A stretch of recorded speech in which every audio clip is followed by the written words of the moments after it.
RTL réélu hier dès le premier tour dans les Bouches-du-Rhône. On va y revenir bien sûr. Petite question très simple. Quel est votre objectif ce matin? Empêcher le Rassemblement national d'avoir la majorité absolue ou décrocher cette majorité absolue? Les deux, et l'un permet l'autre. Si le nouveau Front populaire est en mesure de remporter une majorité absolue de députés dimanche prochain, ça nous permet de mettre en place le programme du nouveau Front populaire, de changer immédiatement la vie des gens, mais aussi bien sûr d'empêcher le Rassemblement national de s'emparer du pouvoir. Donc je crois que les deux objectifs vont ensemble cette semaine. Et moi, j'en profite ce matin pour lancer un appel à la mobilisation. Et on va, dès hier soir, vous étiez d'ailleurs juste derrière lui, le pays doit choisir ou bien le nouveau Front populaire ou bien le Rassemblement national. Ça veut dire que vous appelez ce matin tous ceux qui n'ont pas voté pour vous à le faire, à faire barrage, comme on dit, contre le Front national? Oui, bien évidemment que j'appelle tous ceux qui n'ont Le pas voté Rassemblement pour national, nous. pardon. Et de manière générale aussi, tous ceux qui n'ont pas voté, parce que si effectivement hier, une des bonnes nouvelles, c'était quand même une mobilisation en hausse en termes de taux de participation par rapport à ce qu'on avait pu observer aux dernières élections européennes ou aux élections législatives de 2022, il y a encore plus de 30% des Françaises et des Français qui ne se sont pas déplacés aux urnes hier soir pour le premier tour de ces élections législatives. Et donc moi, effectivement, j'en appelle d'abord à eux, à celles et ceux qui ne se sont pas déplacés, en leur disant que vous avez en quelque sorte l'avenir du pays entre vos mains. Et puis j'appelle également, effectivement, ceux qui ont porté leur suffrage sur d'autres candidats. Et je leur dis des choses très simples. Avec votre bulletin de vote, vous pouvez à la fois empêcher l'arrivée au pouvoir de l'extrême droite et vous pouvez mettre au pouvoir un gouvernement du nouveau Front populaire avec un programme que nous avons présenté, que nous avons chiffré et qui aura un impact immédiatement dès le mois de juillet sur la vie des Françaises et des Français. C'est l'abrogation de la réforme des retraites d'Emmanuel Macron, par exemple, qui a quand même été, je crois, un gros sujet de mobilisation l'année dernière. C'est l'augmentation des salaires, à commencer par le SMIC, c'est le blocage des prix sur les produits de première nécessité. Bref, c'est des mesures, des décisions qui vont changer immédiatement leur vie. Emmanuel Macron, lui, de son côté, a appelé à un large rassemblement, clairement démocrate et républicain. François Bayrou a dit je n'ai aucun problème avec les candidats socialistes, les candidats écolos, les candidats LR. C'est avec les candidats LFI que ça coince. Est-ce que vous regrettez que le camp majoritaire, majorité présidentielle sortante, ne soit pas plus clair? C'est clair qu'il y a une forme de cacophonie dans les expressions, puisqu'elles sont pas toutes les mêmes entre ce que dit Emmanuel Macron, ce que dit M. Bayrou, ce qu'a dit M. Philippe, ce qu'a dit Gabriel Attal lui-même. La première chose que je veux vous dire, c'est que hier soir et aujourd'hui encore davantage, Emmanuel Macron n'est pas en mesure d'appeler à quelque rassemblement que ce soit.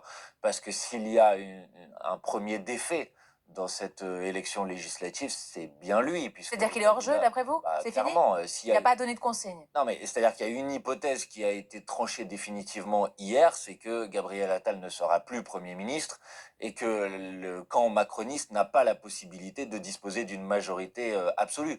Donc je ne crois pas qu'il soit très bien placé pour appeler au rassemblement autour de lui. Bon, mais quand on regarde les projections, pour l'instant, pas question non plus que le nouveau Front populaire ait une majorité, absolue. Je voudrais qu'on Mais qu'on comprenne bien attendez, la règle chez vous. oui. Jean-Luc Mélenchon a dit: «Retrait sans condition de tous les candidats LFI arrivés 3e». Vous nous le confirmez ce matin? Non, Jean-Luc Mélenchon a dit retrait sans condition de tous les candidats LFI arrivés troisième dans l'hypothèse où le Rassemblement national est en tête et donc est en mesure d'emporter des sièges supplémentaires. Notre consigne, entre guillemets, notre mot d'ordre, on va dire, parce que le terme de consigne, vous savez, les électrices et les électeurs font bien ce qu'ils veulent à la fin, mais notre mot d'ordre, c'est pas une voix, pas un siège de plus pour le Rassemblement Alors, national. pour être très concret, prenons par exemple la circonscription d'Elisabeth Borne dans le Calvados. Le RN est arrivé premier, l'ancienne première ministre deuxième, et le candidat LFI troisième. Il s'est retiré. Oui. Ça veut dire, Manuel Bompard, ce matin, que vous appelez à voter Elisabeth Borne, Non, ça veut celle qui pas a dire porté ça. la réforme des retraites. Non, ça ne veut Bah, pas dire ça. Attendez, que les choses soient très claires.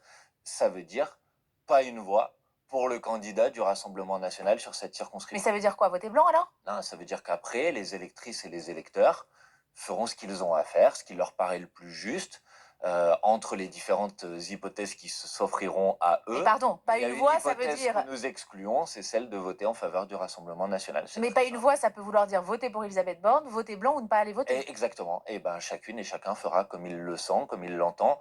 Mais en tout cas, aucun d'entre eux, et nous le souhaitons, ne donnera sa voix au Rassemblement national. Mais vous savez que ce genre de propos ou d'attitude, ça peut faire perdre Elisabeth Borne, par exemple. Et donc, élire le candidat du Mais Rassemblement madame, moi je national suis si les gens pas ne vont pas mais voter. madame, moi je suis pas propriétaire des électrices et des électeurs qui ont décidé de voter pour notre candidat et je les en remercie d'ailleurs sur cette circonscription.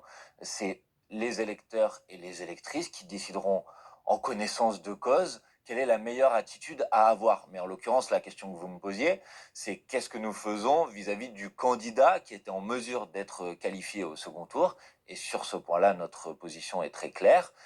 Il s'est retiré, il l'a annoncé, puisqu'il est en troisième position et que le Rassemblement national étant en première position, s'il avait décidé de maintenir sa candidature, il laissait la possibilité pour le Rassemblement national d'emporter ce siège. Autre circonscription, pardon, celle de Gérald Darmanin dans le Nord. Là aussi, le candidat de la France Insoumise est troisième, le RN deuxième, Gérald Darmanin premier pour l'instant.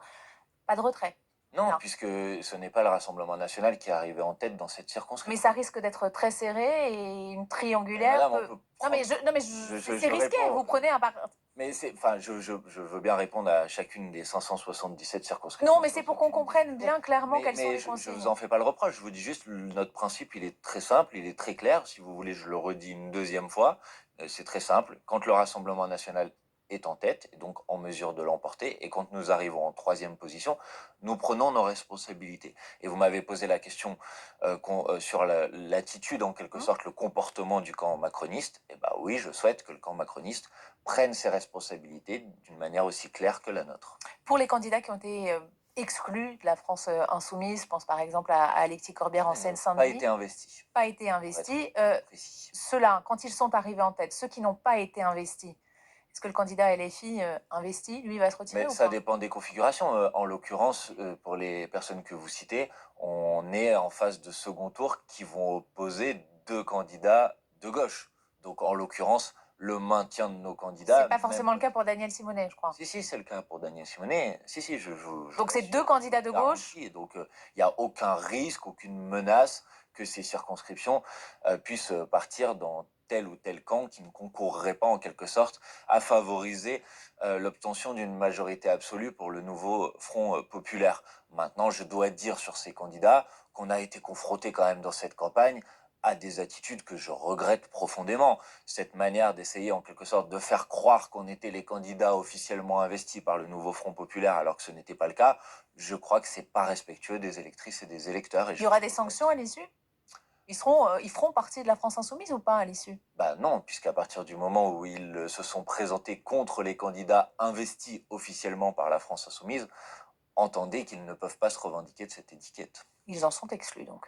Exclus, ça c'est... Ils s'auto-excluent, c'est ce que vous nous dites non, ce matin? il y a des instances à la France insoumise, elles seront amenées à se prononcer sur ce sujet, mais il y a une règle de base, et elle n'est pas propre à la France insoumise, elle s'applique sur l'ensemble des organisations politiques, c'est que si vous vous présentez contre le candidat officiellement investi par une organisation politique, généralement vous ne pouvez plus en faire partie. Ça vaut aussi pour François Ruffin, ça? Ah non, pas du tout. François Ruffin, il a été investi par la France insoumise, et donc bien évidemment, il n'est pas dans ce cas de figure, mais je crois, sans vouloir parler à sa place, qu'il a eu des propos que je trouve assez regrettables d'ailleurs la semaine dernière, dans lesquels il prenait ses distances de manière assez claire avec la France insoumise. Donc lui non plus, demain, il n'en sera plus, sans doute. C'est à lui qu'il faut poser la Il question. sera là demain matin, je lui poserai la question. Symétrie entre ces deux formations est tout simplement insupportable. Manuel Bompard, Jean-Luc Mélenchon a été le premier à prendre la parole hier soir au nom de la France insoumise. Vous étiez juste derrière lui. Est-ce que vous nous confirmez ce matin que quel que soit le résultat, ce ne sera pas le Premier ministre?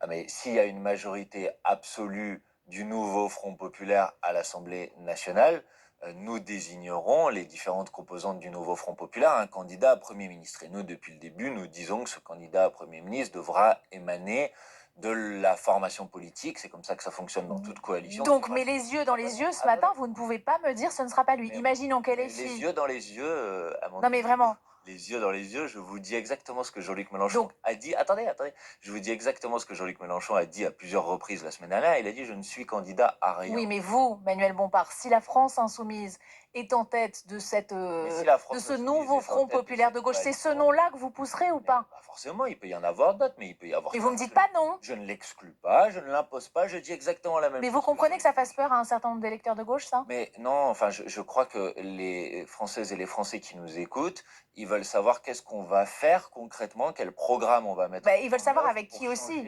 La vie des gens. Les Françaises et les Français de gauche, comme vous dites, je vous rappelle qu'il y a 2 ans de ça, ils ont été 22% des Françaises et des Français à voter en faveur de la candidature de Jean-Luc Mélenchon à l'élection présidentielle. Donc, excusez-moi de dire et de considérer qu'il a une certaine forme de légitimité. Mais ensuite, il faut écouter ce que dit Jean-Luc Mélenchon lui-même. Il dit « je n'ai pas l'intention de m'imposer et je ne suis candidat à rien ». Donc je crois que c'est des propos qui sont assez clairs. Mais si je dis est-ce qu'il sera Premier ministre, vous pouvez dire peut-être, c'est ça. Mais si vous me posez la question de savoir Non, mais si... c'est simple. mais Oui, non, peut-être. bah non, il peut y avoir plein d'autres réponses que oui, non, peut-être, il peut y avoir probablement ou probablement pas, par exemple, si vous Alors, voulez, on peut faire... probablement ou Mais probablement non, pas. Non, mais mais je vais pas parler à la place de Jean-Luc non, non, mais je Mélenchon. vous demande, c'est vous le coordinateur de la France Insoumise, Vous avez raison, c'est moi le voilà, coordinateur de la France c'est Insoumise. vous le Vous chef savez, ou moi, je pas? ne Non, décide mais c'est pas. vous le chef ou c'est lui? Le chef, je sais pas, je suis le coordinateur de la France Insoumise, mais je crois qu'à la France Insoumise, comme dans, j'espère, d'autres formations politiques, je ne décide pas seul. Donc, excusez-moi, mais je vais pas faire de la politique fiction. Pour l'instant, on est engagé dans un 2e tour de ces élections législatives. Mon objectif, c'est de conquérir avec le nouveau Front Populaire une majorité absolue de députés. Si nous y parvenons, alors il y aura un choix qui devra se faire en discussion les uns avec les autres pour avoir un Premier ministre le mieux à même de pouvoir appliquer ce programme. Mais on l'a bien compris, vous ne dites pas non à Jean-Luc Mélenchon, Premier ministre. Merci beaucoup.